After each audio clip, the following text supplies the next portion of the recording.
Wadhi e gwenge mag Rongo e kinde ni machendo manyien mar siro somo jopuonjre mbalariany dhi nyime kod yudo kwet kowuok kuom jopuonjre. Josiasa kod jopiny ten mbalariany mar Rongo bago romo kod jopuonjre ma miyo gi puonj e wi chendo makamano.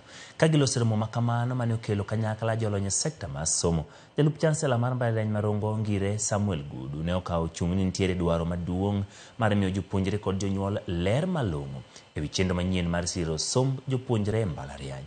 Ngire Gudu medo wacho ni chendo ni kare, makmana ni migawo mar somo ok osenywando jopuonjre kod jonyuol kaka yo mar miyo gi ler. To education collaborative, because the day it is not mine, ladies and gentlemen, allow me. If the VC invites them.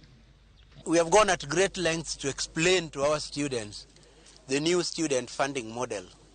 In this model, the government is sponsored students, and the sponsorship is on the basis of the strength of individual families.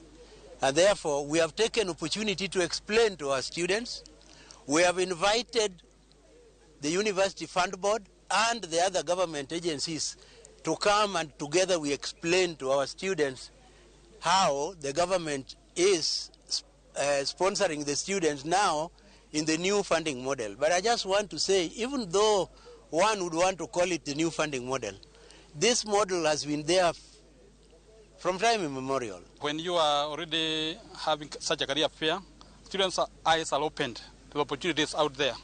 And so they are able to prepare themselves adequately to be ready for the world outside the academia. We are in the middle where we collaborate with training institutions and also secondary schools to help students find the journey, the point at which they enter into the career training, career progression and job market. We have partnerships with the Kenya Institute of Curriculum Development. We've been able to develop a curriculum educating students on finance matters. So that is something we are very passionate about.